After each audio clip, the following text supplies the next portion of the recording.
नमस्कार विद्यार्थियों, आप सभी का sangria public senior secondary school के डिजिटल प्लेटफॉर्म पर स्वागत है।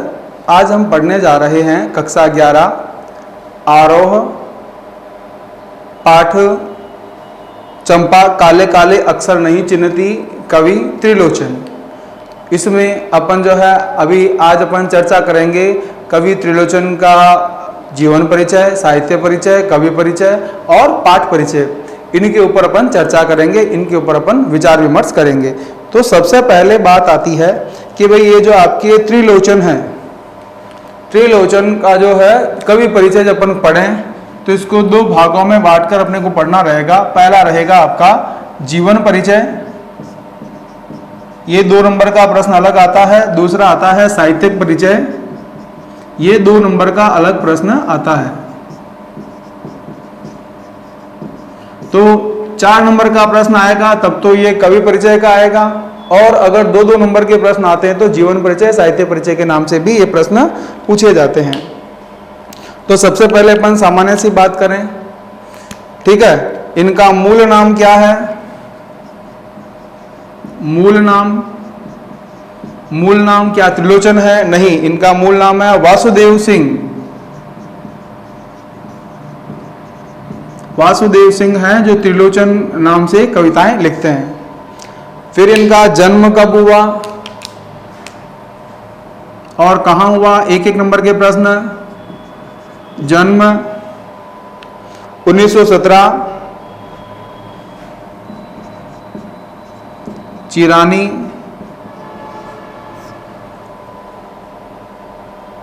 पट्टी जिला सुल्तानपुर,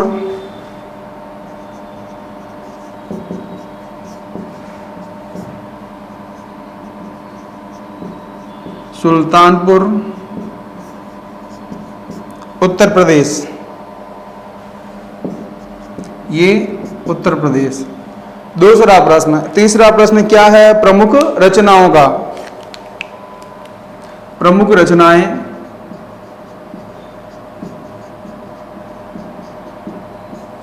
प्रमुख रचनाओं में कौन कौन सी रचनाएं हैं भाई? पहली रचना है आपके धरती, दूसरी रचना है आपके गुलाब और बुलबुल,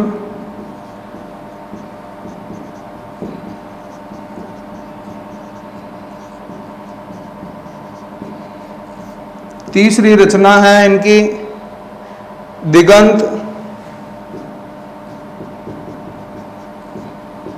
चौथी रचना है ताप के ताए हुए दिन, गर्मियों के दिन, ताप के ताए हुए दिन, शब्द,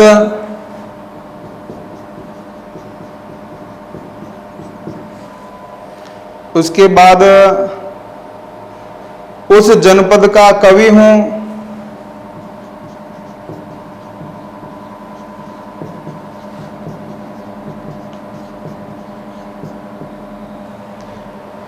इसके अलावा अर्धान तुम्हें सौंपता हूं, चेती अमोला, मेरा घर, जीने के काव्य, ये क्या है? ये कविता संग्रह है। ये सारे काव्य हैं। देश काल, रोजना मचा, काव्य और अर्थबोध और मुक्तिबोध की कविताएं, ये है गद्य।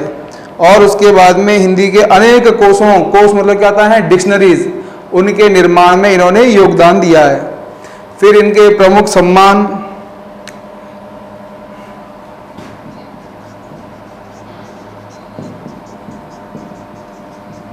प्रमुख सम्मान में पहला सम्मान आता है इनका साहित्य अकादमी,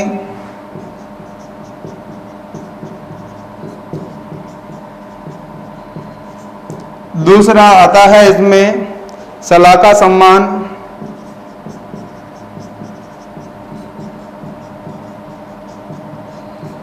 तीसरा इनको मिला है महात्मा गांधी पुरस्कार,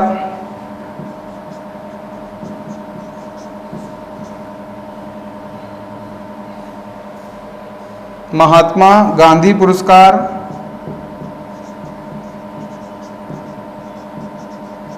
ये आपके मिलता है उत्तर प्रदेश सरकार की तरफ से। ठीक है, अब उसके बाद में अपन बात करते हैं कि भाई किस काव्य धारा से जुड़े हुए हैं, तो प्रगतिशील काव्य धारा, प्रगतिशील कवि, प्रगतिवाद जिसे अपन कहते हैं, प्रगतिशील काव्य धारा, इसे अपन क्या कहते हैं, प्रगतिवाद। प्रगतिवाद के ये कवि हैं और प्रमुख कवि के रूप में ये जाने जाते हैं। उसके बाद रागात्मक और संयम, लयात्मक अनुशासन, राग और लय, राग व लय, इन दोनों का सामंजस्य इनकी कविताओं में देखने को मिलता है, इसलिए इनके नाम के साथ शास्त्री भी जुड़ गया। ठीक है, त्रिलोचन शास्त्री, शास्त्री के नाम से भी ये जाने जाते हैं। फिर उसके बाद में लेकिन उन्होंने अपनी जो शास्त्रीयता, जो ज्ञान है, उसका बोझ कविताओं के ऊपर अलंकारिकता के रूप में प्रयोग करके नहीं किया, और त्रिलोचन के जीवन में निहित मंद लय, धीमी गति के जो कवि हैं वो बनकर हमारे सामने आते हैं, और उसके साथ ही साथ क्या करते हैं, वो हमारे सामने कविताओं का सामान्य जो रूप है, आसपास के जो जीवन की कविताएं हैं वो हमें बताते हैं। और इसी तरह से प्रबल आवेग और त्वरा की अपेक्षा इनमें क्या है, काफी कुछ स्थिरता है। कभी कविताएं तेज गति से नहीं बहती हैं, आराम से मंद मंद स्तर जो है गति से चलती हैं, पाठकों और श्रोताओं को अच्छे से समझ में आती हैं। फिर इनका भाषा क्या है, इनकी भाषा छायावादी, रोमानियत है ना, काल्पनिक और से मुक्त है, ऐसा उन्होंने कविताओं में प्रयोग नहीं किया है। और उन्होंने ठेठ ठाठ गांव के जो जमीन के जो शब्द हैं, देशज शब्द हैं, देशज शब्दों का प्रयोग इन्होंने अपनी कविताओं में किया है। तो देशज शब्द,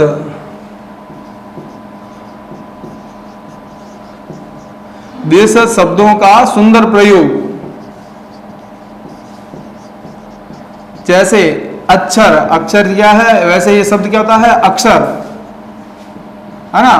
तो इन्होंने अपने कविता में अक्षर, चिन्हती, चिन्हती मतलब पहचानती, ये सब क्या है, ये सारे देशज शब्द हैं। कौन से शब्द हैं, देशज शब्द। इन देशज शब्दों का इस्तेमाल इन्होंने किया है। और उसके बाद त्रिलोचन से सानेट, सानेट क्या है, ये छंद है, अंग्रेजी छंद, सानेट अंग्रेजी छंद।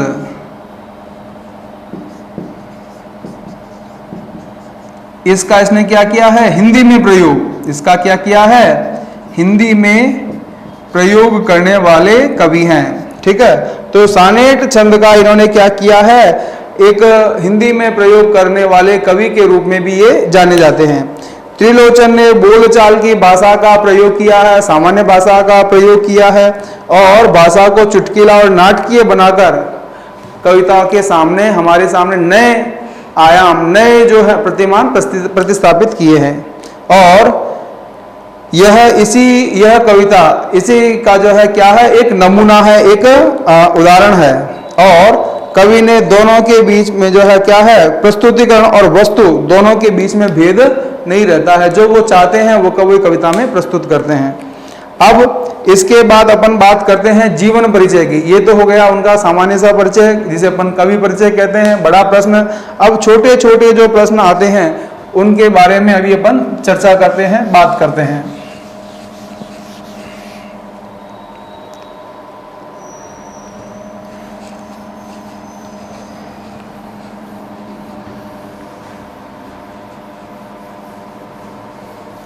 जब यही प्रश्न आपके जीवन परिचय पर आता है तो जीवन परिचय में उनका जन्म, मृत्यु, जीवन में क्या क्या घटना घटित हुई, उन सबको क्रमबद्ध जन्म से लेकर मृत्यु तक उसको बताना रहता है।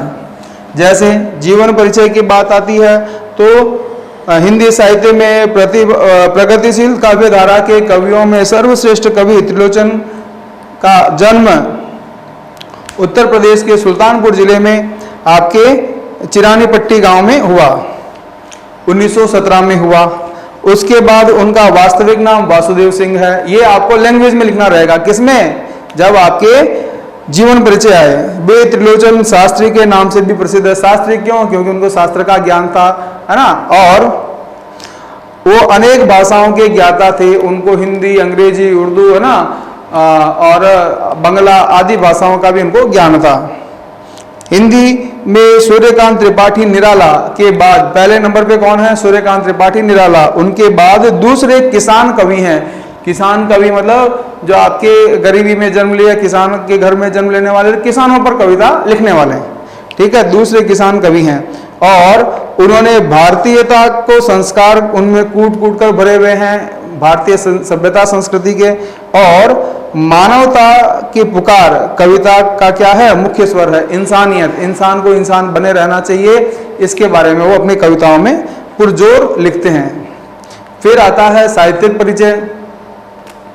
ये तो हो गया उनका जीवन के बारे में। साहित्य के बारे में क्या आएगा कि त्रिलोचन कविता में शोषित वर्ग का दर्द, गरीबों का दर्द, है ना, उत्पीड़न का उन्होंने चित्रण किया है, ठीक है। तो ये प्रगतिशील काव्य धारा जो होती है उसमें, जैसे अपन ने पिछली कविता पढ़ी वे आंखें पढ़ा ना, वो भी प्रगतिशील और प्रगतिवादी कविता थी, ये भी प्रगतिशील कविता है, ठीक है।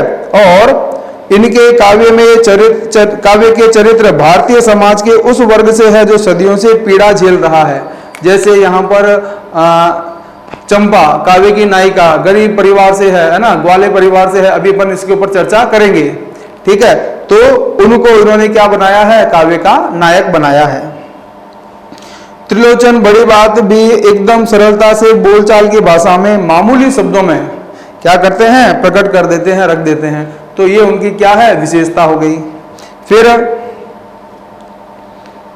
उनकी कविता एकदम सामान्य और शिल्प विहीन प्रतीत होती है। सामान्य है, कला से युक्त नहीं है, ठीक है। और उनके भाषा में उर्दू, लोक भाषा, आंचलिक भाषा शब्दों के सटीक प्रयोग हुआ है। छायावादी जो है काव्य सौष्ठव यहाँ पर नहीं मिलता है, और गांव के जुड़े हुए शब्दावली वहां पर देखने को मिलती है। चुटकीलापन, नाटकीयता भाषा में सशक्त बनाते हैं। त्रिलोचन को हिंदी में अंग्रेजी भाषा के सॉनेट छंद को स्थापित करने वाला कवि भी कहा जाता है, जो कि अभी अपन ने कवि परिचय में भी अपन ने देखा था। फिर उनकी रचनाएं कौन कौन सी है, कब प्रकाशन हुआ है, ये भी साहित्य परिचय में लिखना रहता है। तो उनका पहला काव्य संग्रह धरती 1945 में प्रकाशित हुआ। इसके अतिरिक्त गुलाब, बुलबुल, दिवंग, है ना, ये सारी कविताएं उनकी हैं।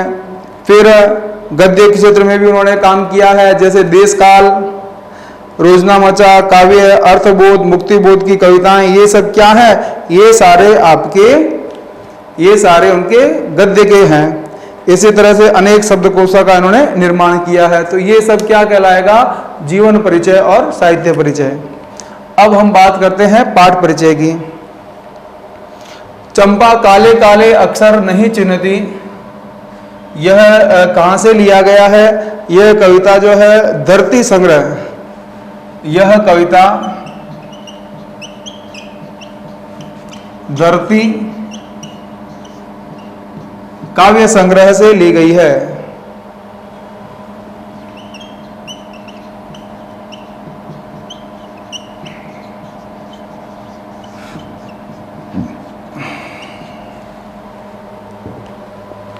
दूसरी बात, यह पलायन के लोक अनुभवों की, यह पलायन जो एक जगह से दूसरी जगह चले जाते हैं, पलायन,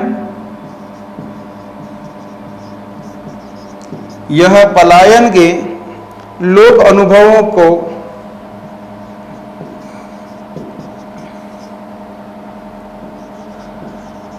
यह पलायन के लोक अनुभवों को मार्मिकता से अभिव्यक्त करती हैं।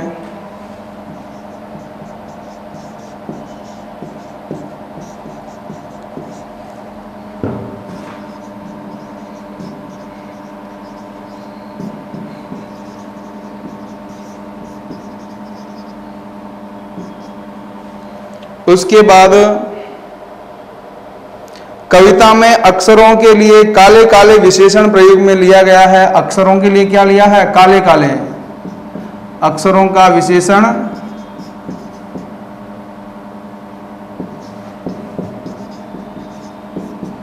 काले काले, है ना, काले काले शब्दों का प्रयोग किया गया है, जो क्या है, शिक्षा व्यवस्था के, ये क्या है, शिक्षा व्यवस्था के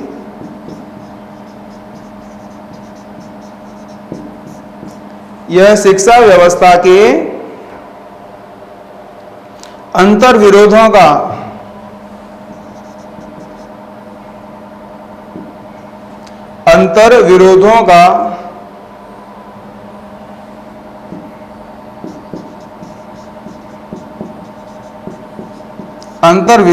वर्णन करती हैं और दारुण यथार्थ से हमारा क्या करती है, परिचय कराती है कि कैसे जो है लोग पढ़ना लिखना नहीं चाहते हैं, अनपढ़ रहना चाहते हैं। और आर्थिक मजबूरियों के चलते परिवार क्यों टूटते हैं, आर्थिक मजबूरियों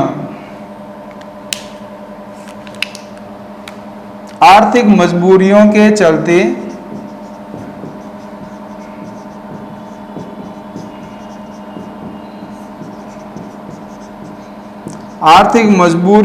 चलते परिवार टूटते हैं, एकल परिवार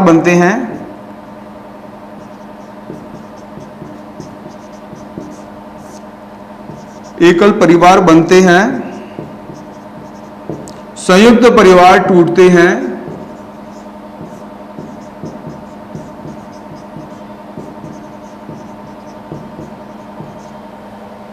और काव्य की नायिका चंपा उस शोषण व्यवस्था के प्रतिपक्ष में खड़ी हो जाती, विपक्ष में खड़ी हो जाती है। जो शोषण कर रहा है समाज, उसकी दूसरी ओर खड़ी हो जाती है। चंपा कौन है, काव्य की नायिका। ये जो नायिका है वो क्या करती है, वो समाज के विपक्ष में खड़ी हो जाती है। समाज जो है ना कि हमें पढ़ना लिखना चाहिए, है ना, हमारे आगे काम, तो वो क्या कहती है कि पढ़ना लिखना जरूरी नहीं है, पढ़ने लिखने से लोग जो है क्या हो जाते हैं, बदमाशियां करते हैं, धूर्त हो जाते हैं, है ना, छल कपट करना शुरू कर देते हैं। तो वो विपक्ष में खड़ी रहती है। और जहां भविष्य को लेकर उसके मन में अनजान खतरा है। अनजान खतरा क्या है, पढ़ लिख लेंगे तो लोग क्या करेंगे, कमाई के लिए दूसरी जगह जाएंगे, संयुक्त परिवार टूट जाएगा, ठीक है, और वो अकेले रहते हैं, अकेले रहना पसंद करेंगे। वह कहती है कि कलकत्ते पर वज्र गिरे, वज्र मतलब वज्र गिर जाए, वज्र गिरने का मतलब क्या है, कलकत्ता पर संकट आ जाए, कलकत्ता नष्ट हो जाए। क्यों, क्योंकि वो एक औद्योगिक नगर है, वहां पर लोग क्या करते हैं, पैसा कमाने के लिए जाते हैं, घर परिवार छोड़ के जाते हैं, है ना। तो कलकत्ता पर वज्र गिरे, कलकत्ता पर वज्र गिरने की कामना करती है। जीवन के खुरदरे यथार्थ के प्रति चंपा का संघर्ष और जीवट को प्रकट करती है कि किस प्रकार से ये कविता जो है चंपा के माध्यम से बताना चाहते हैं कि किस तरह से समाज के अंदर जो है परिवार टूट रहे हैं, आर्थिक मजबूरियां हैं, वो सारी बात यहाँ बता रहे हैं। तो ये इसका है सामान्य परिचय। अब कविता का सार क्या है वो अभी अपन डिस्कस करेंगे, सुनेंगे।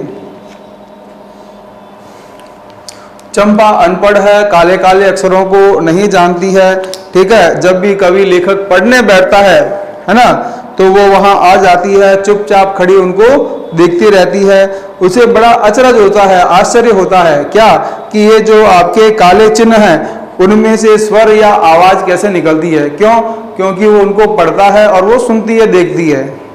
अब आगे बताते हैं कि जो है चंपा, वो सुंदर जो ग्वाला है ना, उसकी लड़की है, पिता का नाम सुंदर है, सुंदर ग्वाला है, गाय भैंसे चराता है, गाय भैंसे हैं उसके पास में। और वो चंपा क्या करती है, वो उनको गाय भैंसों को चराने का काम करती है, चरवाही करती है। और चंपा के बारे में बताते हैं कि चंपा अच्छी लड़की है, सुंदर लड़की है, चंचल है, नटखट है, और कभी कभी वो उद्यम शैतानी भी करती है। और कभी उसके घर आती है, लेखक के घर, तो उसकी कलम, उसका पेन चुरा लेती है, और जैसे तैसे कभी उसे ढूंढ लेता है ना। छुपाने के बाद क्या करता है कि आता है तो अब उसका कागज गायब हो जाता, कागज छुपा लेती है। तो इस प्रकार से वो शैतानियां करती रहती हैं। अब चंपा उनसे, कवि से, लेखक से कहती है कि तुम दिन भर कागज में क्या गोदते, क्या लिखते रहते हो, ठीक है, दिन भर, है ना, और क्या यह काम तुम्हारा अच्छा है। तो पढ़ना लिखनी तो अच्छी बात है, लेकिन उसे उस अनपढ़ लड़की को पता नहीं है, तो वो ऐसा प्रश्न करती है। तो कवि कहता है, सुनकर उसको हंस देता है और चंपा वे सुनकर चुप हो जाती है। फिर एक दिन जो है चंपा आती है घर, तो उसे कहते हैं कि भाई तुम्हें पढ़ना लिखना चाहिए, ठीक है, पढ़ लिख लोगे तो आगे तुम्हारे क्या होगा, जब बुरा समय आता है तो हो सकता है कि तुम्हारे जीवन में बुरा समय आओ तो तुम पढ़ लिखी रहो तो कोई काम धंधा कोई नौकरी भी कर सको, या आपके जो है पति अगर मान लो बाहर जाएं तो पढ़ी लिखी हो तो संदेश लिख सकोगी, तो बुरे समय में तुम्हारे वो पढ़ाई लिखाई काम आएगी। ऐसा गांधी जी भी कहते हैं। गांधी जी की, तो गांधी जी का नाम लेकर कवि क्या कहना चाहता है, उसे प्रेरणा देना चाहता है कि वो भी पढ़ें। जब गांधी जी की बात आती है तो सब जन पढ़ने चाहिए, गांधी जी की इच्छा है, तो चंपा ने कहा मैं तो नहीं पढ़ूंगी, मुझे तो पढ़ना नहीं है। और तुम तो कहते हो कि गांधी बाबा अच्छे हैं, तो अच्छे लोग पढ़ने की बात क्यों करेंगे। अर्थात जो पढ़े लिखे लोग होते हैं वो थोड़े से क्या होते हैं, चालाक हो जाते हैं, होशियार हो जाते हैं, ठीक है, धोखा देना शुरू कर देते हैं। तो तुम तो कहते हो गांधी बाबा अच्छे हैं, तो वो पढ़ने लिखने की बात क्यों करेंगे, ठीक है। तो वे तो पढ़ने लिखने की बात कैसे कहेंगे, मैं तो नहीं पढ़ूंगी, अर्थात चाहे तुम कुछ भी कर लो मुझे तो नहीं पढ़ना है। फिर आगे उसको समझाता है, मैंने कहा पढ़ लेना अच्छा है, ठीक है, और तुम्हारी शादी हो जाएगी, तुम्हारा गौना होगा, जब तुम ससुराल जाने रहना शुरू कर दोगी तो तुम्हारा जो पति है तुम्हारे साथ नहीं रहेगा, कुछ दिन तुम्हारे साथ रहकर कलकत्ता चला जाएगा पैसा कमाने के लिए, और कलकत्ता बहुत दूर है, और वहां पर तुम अगर उसको संदेश देना चाहती हो, तुम्हारे मन की बात करना चाहती हो, तो पत्र के माध्यम से ही तुम्हें क्या करना पड़ेगा, संदेश देना रहेगा, इसलिए पढ़ लेना अच्छा है, ठीक है। हे चंपा तुम पढ़ लो। तो चंपा क्या बोलती है कि तुम कितने झूठ बोलते हो, कितने दिखावा करते हो, है ना, और पढ़ लिख कर जो है इतने झूठे क्यों हो गए हो। अगर ऐसा है तो मैं शादी भी नहीं करूंगी, और अगर मान लो मेरा शादी हो गई है तो मैं अपने पति को मेरे साथ ही रखूंगी, अर्थात मैं उनको अपने से दूर नहीं रखूंगी। फिर कलकत्ता उन्हें जाने भी नहीं दूंगी, और कलकत्ता पर वज्र गिर जाए, अर्थात कलकत्ता नष्ट हो जाए, क्योंकि कलकत्ता की वजह से खूब सारे घर परिवार टूटते हैं, ठीक है। तो इस प्रकार से इस कविता में बताया है त्रिलोचन ने कि किस प्रकार से जो कम पढ़े लिखे लोग होते हैं वो ज़्यादा सरल सहज होते हैं, अपने भावों को अभिव्यक्त कर देते हैं, मनोभावों को प्रकट कर देते हैं, और आर्थिक मजबूरियों के चलते घर परिवार टूटते हैं, एकल परिवार बनते हैं। फिर उसके बाद में आगे अंत में ये कहते हैं कि भाई पढ़ना लिखना हमारे लिए बहुत ज़रूरी है, ठीक है। तो इस प्रकार से त्रिलोचन समाज में फैली निरक्षरता उसे दूर करना चाहते हैं। चंपा के माध्यम से उस जो अनपढ़ लोग हैं, गरीब लोग हैं, उनकी मनोवृत्ति को भी हमारे सामने प्रस्तुत करते हैं, ठीक है। तो इस प्रकार से इस पाठ में हमें जो है यही बताया गया है कि किस प्रकार से ये कवि जो बताना चाहते हैं यहाँ पे कि भाई जो चंपा है, चंपा का संघर्ष और जो है उसका जो पढ़ने नहीं पढ़ने का क्या कारण है वो हमारे सामने स्पष्ट होता है। यहीं पर अपना ये वीडियो समाप्त होता है। तब तक के लिए धन्यवाद।